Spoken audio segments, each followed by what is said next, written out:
Corporate दुनिया के इस बुलेटिन में बात करेंगे सरकार के 7,295 करोड़ रुपए के बड़े एक्सपोर्ट सपोर्ट पैकेज, टेक्सटाइल और इलेक्ट्रॉनिक्स सेक्टर में निवेश की बढ़ती रफ्तार, बैंक लोन के ताज़ा आंकड़ों और भारत की सेमीकंडक्टर छलांग की। वैश्विक व्यापार में जारी अनिश्चितता और दबावों के बीच केंद्र सरकार ने इंडियन एक्सपोर्टर्स को बड़ी राहत दी है। सरकार ने 7,295 करोड़ रुपए के एक व्यापक एक्सपोर्ट सपोर्ट पैकेज की घोषणा की है, जो 2031 तक लागू रहेगा। वाणिज्य मंत्रालय के अनुसार इस पैकेज का उद्देश्य एक्सपोर्टर्स, विशेषकर छोटे और मंझोले उद्योगों के लिए व्यापार वित्त यानी ट्रेड फाइनेंस की समस्या को दूर करना है। इससे उन्हें किफायती दरों पर पूंजी उपलब्ध हो सकेगी और वे ग्लोबल मार्केट में कंपटीशन में बने रह सकेंगे। सरकार ने इस पैकेज को दो हिस्सों में बांटा है। पहला हिस्सा ब्याज सहायता योजना से जुड़ा है, जिसके लिए 5,181 करोड़ रुपए रखे गए हैं। इस योजना के तहत एलिजिबल एमएसएमई एक्सपोर्टर्स को प्री शिपमेंट और पोस्ट शिपमेंट एक्सपोर्ट क्रेडिट पर 3.25% तक ब्याज सब्सिडी का लाभ मिलेगा। हालांकि प्रति फर्म सालाना अधिकतम लाभ की सीमा 50 लाख रुपए तय की गई है। सरकार का मानना है कि इससे निर्यातकों को रुपए में सस्ता कर्ज मिलेगा और वे ग्लोबल उतार चढ़ाव के दौर में भी अपने ऑर्डर समय पर पूरे कर सकेंगे। पैकेज का दूसरा हिस्सा 2,114 करोड़ रुपए के कोलेटरल सपोर्ट से जुड़ा है। इसके तहत निर्यात से संबंधित वर्किंग कैपिटल लोन पर प्रति फर्म 10 करोड़ रुपए तक की क्रेडिट गारंटी दी जाएगी। इससे एक्सपोर्टर्स को बिना किसी अतिरिक्त संपत्ति के गिरवी रखे कर्ज लेने में मदद मिलेगी। विदेश व्यापार महानिदेशालय के मुताबिक ब्याज सहायता और कोलेटरल सपोर्ट का फायदा केवल चयनित पॉजिटिव लिस्ट वाले प्रोडक्ट्स पर ही लागू होगा। इसमें डिफेंस प्रोडक्ट और विशेष केमिकल, जीव सामग्री, उपकरण और टेक्नोलॉजी शामिल हैं। वहीं कुछ प्रतिबंधित वस्तुएं, वेस्ट और स्क्रैप और पीएलआई योजना के तहत पहले से फायदा ले रहे प्रोडक्ट इसके दायरे से बाहर रहेंगे। टेक्नोलॉजी सेक्टर में 2026 भारत के लिए एक निर्णायक साल साबित होने जा रहा है। केंद्रीय मंत्री अश्विनी वैष्णव के मुताबिक micron, CG power, coins technology और टाटा इलेक्ट्रॉनिक्स इस साल सेमीकंडक्टर का व्यावसायिक उत्पादन शुरू करेंगे। जून 2023 से अब तक कुल 10 सेमीकंडक्टर परियोजनाओं को मंजूरी दी जा चुकी है। इसमें 1.6 लाख करोड़ रुपए से ज्यादा का इन्वेस्टमेंट हो रहा है। पूरे के पूरे देश में इलेक्ट्रॉनिक्स मैन्युफैक्चरिंग आगे बढ़ रही है। Today by now in our electronics component manufacturing scheme 46 applications have been approved in such a short time. Investment of 54,567 crore. Most important is direct employment of 51,000 people. और इसमें मोदी जी का कमिटमेंट है। इसमें आज भारत सरकार प्रधानमंत्री जी से लेके फाइनेंस मिनिस्टर से लेके पूरा डिपार्टमेंट, नीति आयोग, हर कोई कमिटेड है भारत को प्रोडक्ट नेशन बनाने के लिए। And today I am so happy to know that the anode material inside this cell will now be manufactured in India. That's what real deepening of supply chain means. Textile sector को लेकर सरकार ने अहम फैसला लिया है। वस्त्र मंत्रालय ने उत्पादन लिंक्ड प्रोत्साहन यानी पीएलआई योजना के तहत नए आवेदन जमा कराने की आखिरी तारीख 31 मार्च तक बढ़ा दी है। मंत्रालय के अनुसार अगस्त में आवेदन पोर्टल दोबारा खोले जाने के बाद फाइबर परिधान, एमएफएस फैब्रिक और तकनीकी वस्त्रों के क्षेत्र में कपड़ा कंपनियों से अच्छी प्रतिक्रिया मिली है। इससे पहले सरकार ने अक्टूबर में इस समय सीमा को 31 दिसंबर तक बढ़ाया था। इलेक्ट्रॉनिक्स मैन्युफैक्चरिंग के मोर्चे पर सरकार को बड़ी सफलता मिली है। इलेक्ट्रॉनिक्स और आईटी मंत्रालय ने इलेक्ट्रॉनिक्स कंपोनेंट्स मैन्युफैक्चरिंग स्कीम के तहत 22 नए निवेश प्रस्तावों को औपचारिक मंजूरी दी।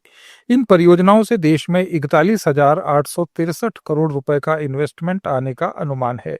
मंत्रालय के आंकड़ों के मुताबिक इन 22 प्रस्तावों से 2,58,152 करोड़ रुपए का उत्पादन होगा और करीब 33,791 लोगों को रोजगार मिलेगा। आईटी मंत्री अश्विनी वैष्णव ने इन प्रोजेक्ट्स के लिए उद्योग जगत को स्वीकृति पत्र सौंपे।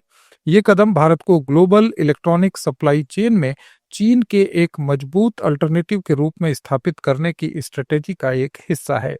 मंजूरी पाने वाली परियोजनाओं में घरेलू और अंतर्राष्ट्रीय स्तर की कई बड़ी कंपनियां शामिल हैं। इससे पहले सरकार 12,704 करोड़ रुपए के निवेश से जुड़े 24 प्रस्तावों को भी मंजूरी दे चुकी है। नए निवेश से इलेक्ट्रॉनिक्स इकोसिस्टम में और तेजी आएगी। मंत्रालय के अनुसार इन स्वीकृत परियोजनाओं में 11 प्रमुख टारगेटेड सेगमेंट शामिल हैं, जिन्हें 3 कैटेगरीज में बांटा गया है। पहली कैटेगरी में पीसीबी, कैपेसिटर, कनेक्टर, एनक्लोजर और लिथियम आयन सेल जैसे मूल घटक है।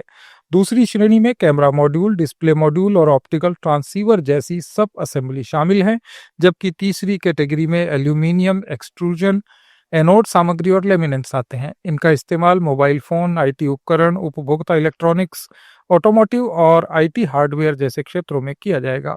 ये परियोजनाएं उत्तर प्रदेश, हरियाणा, राजस्थान, तमिलनाडु, आंध्र प्रदेश, कर्नाटक, महाराष्ट्र और मध्य प्रदेश में स्थापित होंगी। इंफ्रास्ट्रक्चर सेक्टर से एक अहम खबर राष्ट्रीय राजमार्ग प्राधिकरण यानी एनएचएआई से जुड़ी है।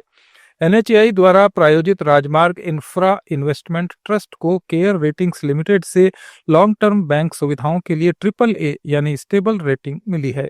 ये उच्चतम क्रेडिट योग्यता को दर्शाती है और ऋण डिफॉल्ट के बेहद कम जोखिम का संकेत देती है। केयर रेटिंग्स ने एनएचएआई के सड़क क्षेत्र में अनुभव, भरोसे और 1.43 लाख करोड़ रुपए के सफल मोनेटाइजेशन को इस रेटिंग का मजबूत आधार बताया है। बैंकिंग सेक्टर के आंकड़े भी इकोनॉमी में औद्योगिक गतिविधियों के मजबूत होने की ओर इशारा कर रहे हैं। आरबीआई के मुताबिक नवंबर में उद्योगों को दिए जाने वाले बैंक कर्ज की वृद्धि दर बढ़कर 9.6% हो गई है, जो पिछले साल 8.3% थी। 28 नवंबर को खत्म हुए पखवाड़े में नॉन फूड बैंक क्रेडिट में सालाना आधार पर 11.4% की बढ़ोतरी दर्ज की गई। आरबीआई के सेक्टरल डाटा से पता चलता है कि एमएसएमई, इंफ्रास्ट्रक्चर, इंजीनियरिंग और टेक्सटाइल सेक्टर में कर्ज की मांग मजबूत बनी हुई है। सेवा क्षेत्र में क्रेडिट ग्रोथ 11.7% रही, जबकि एग्रीकल्चर लोन वृद्धि घटकर 8.7% रह गई। पर्सनल लोन सेगमेंट में ग्रोथ 12% रही, जबकि हाउसिंग लोन और क्रेडिट कार्ड आउटस्टैंडिंग में थोड़ी नरमी देखी गई। कोल सेक्टर में कोल इंडिया लिमिटेड ने एक ऐतिहासिक कदम उठाया है। 1 जनवरी से बांग्लादेश, भूटान और नेपाल के कोल कंज्यूमर सीधे ऑनलाइन कोयला नीलामी में भाग ले सकेंगे। इसके लिए सिंगल विंडो मोड एग्नोस्टिक नीलामी प्रणाली में बदलाव किया गया है।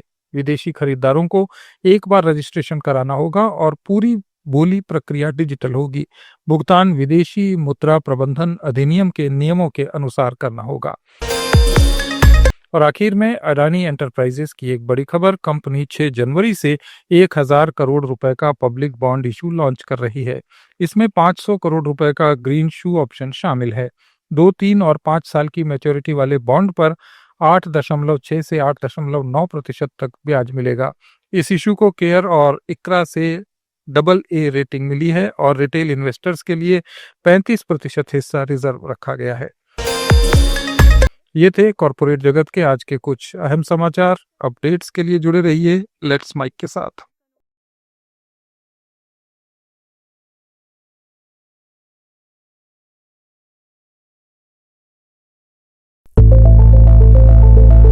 It's time for news. It's time for more than radio. Presenting the first radio news app, Let's Mic. Let's Mic, a news-based app on your phone where you get to watch and listen news, talk shows, interviews, radio show podcasts. On Let's Mic, you get all relevant information of TV, print, radio, podcast, and digital. Let's Mic talks about every segment of life.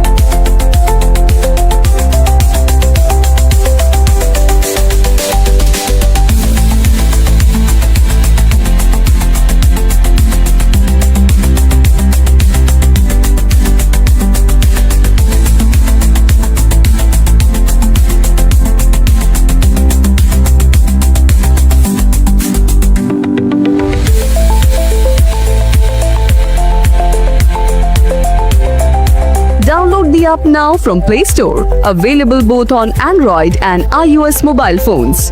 Follow us on YouTube, Instagram, Twitter, LinkedIn, Facebook, Telegram, WhatsApp, Snapchat. Let's talk, let's connect, and let's mic.